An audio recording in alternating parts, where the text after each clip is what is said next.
I think so. I think I was. My report card never proved it, but I thought I was. I like being able to express myself. One piece I had during a journalism class. We used to, at Red Wing, Minnesota State Training School for Boys, we used to put out the school newspaper. And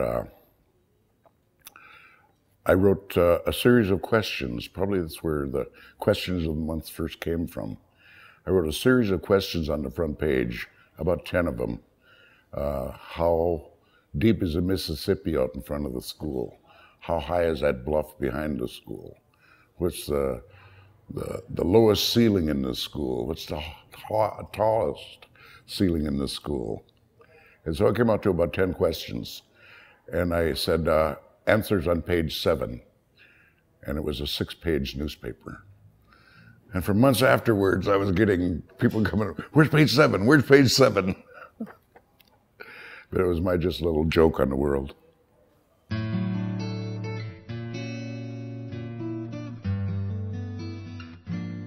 What authors did I read when I was young? Any and all.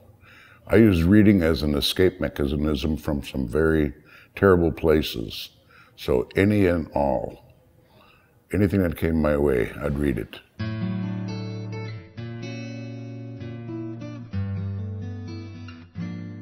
Oh, the usual suspects. My grandfather wrote under the pen name Noden. Of course, I like Kurt Vonnegut. And that's all I can think of at the time. Right now, Kurt Vonnegut under the gun here.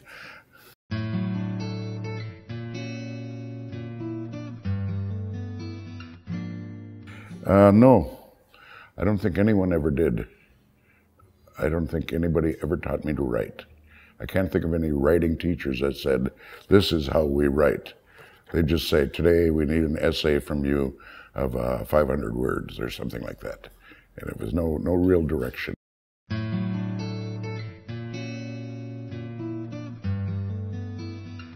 How did I get to be a writer?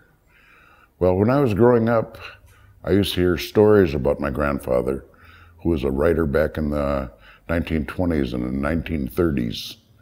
And so it was as if he broke the trail for me, let me know that it was possible for an Anishinaabe to be a writer.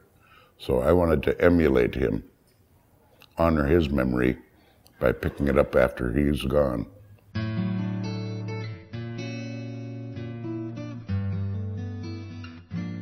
Oh, I'm sure it does influence me quite a bit, because as an Ojibwe male of my particular generation, the experiences I've had colored my opinion of things, gives me my biases, gives me my negative feedback.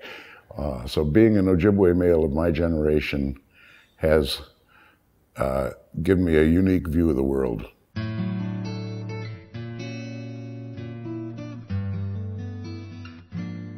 I grab my nephew Niniguanis, and I sit him down and I say, hey, here's what I want to write. And I tell him the story. And that's frequently my first draft. Then I put it down on a page or on my computer screen. And then I read it, and then I rewrite it, and then I revisit it, then I rewrite it again. Sometimes as many as 12 times for a poem. In fact, one of the poems that I didn't get a chance to do here today was originally 100 lines when I first started writing it. And I saved all the copies as I went through the 12 different revisions. And so now it's about 20 lines. But it still says the same thing. Those 100 lines did. I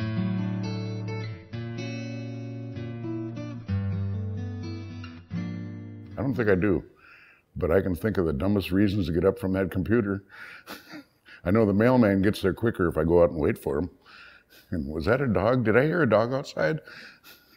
So I don't get stuck, but I do get distracted real easily.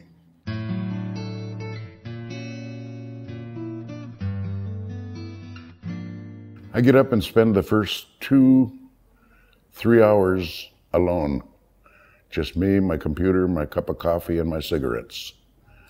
And sometimes I write good things. Most of the time I think I do. I spend that time thinking or writing or rewriting something from the day before.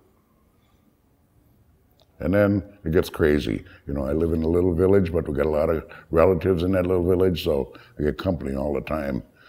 So I have to be prepared to be interrupted.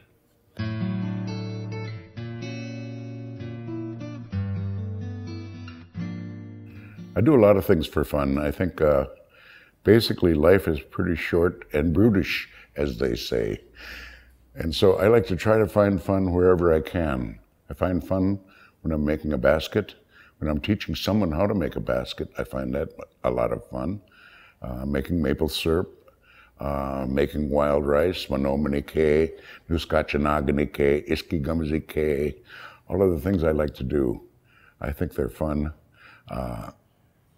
I like to visit. I get some of my best ideas of stories that I tell to the visitors, and I write them down. I like to play slot machines, and I like to play bingo.